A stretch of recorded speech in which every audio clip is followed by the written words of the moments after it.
പ്രധാനമന്ത്രിയുടെ റോഡ് ഷോയ്ക്ക് മുന്നോടിയായി സുരക്ഷാ ഏജൻസികൾ കൊച്ചി നഗരത്തിൽ പരിശോധന നടത്തി.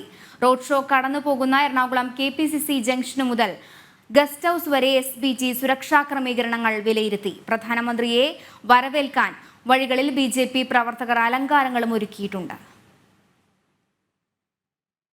പ്രധാനമന്ത്രിയുടെ സന്ദർശനത്തോടനുബന്ധിച്ച് പഴുതടച്ച സുരക്ഷയാണ് നഗരത്തിൽ ഒരുക്കിയിരിക്കുന്നത്. റോഡ് ഷോ കടന്നുപോകുന്ന വഴിയിലൂടെ സുരക്ഷാ ഏജൻസികൾ ട്രയൽ റൺ നടത്തി. Kochi city police commissioner office, Subhash park, law college എന്നിവയെല്ലാം റോഡ് ഷോ കടന്നുപോകുന്ന വഴിയിലാണ്. ജനറൽ ആശുപത്രിയിലേക്ക് രോഗികളുമായി എത്തുന്ന ആംബുലൻസുകൾക്ക് തടസ്സമുണ്ടാകാതിരിക്കാൻ ഗതാഗത നിയന്ത്രണവും ഏർപ്പെടുത്തിയിട്ടുണ്ട്. ഇന്നുച്ചയ്ക്ക് 2 മണി മുതൽ മേനക വഴി ഗതാഗത നിയന്ത്രണം ഏർപ്പെടുത്തും. നാളെ അതിരാവിലെ 3 മുതൽ ഉച്ചവരെയും ഗതാഗത നിയന്ത്രണം തുടരും. High court junction, MG road, Thevara junction, Kadavanthra, Kaloor എന്നിവിടങ്ങളിൽ നിന്നും വാഹനങ്ങൾ വഴിതിരിച്ചുവിടുമെന്ന് സിറ്റി പോലീസ് കമ്മീഷണർ അറിയിച്ചു. എറണാകുളം ഗസ്റ്റ് ഹൌസിലാണ് പ്രധാനമന്ത്രി താമസിക്കുന്നത്.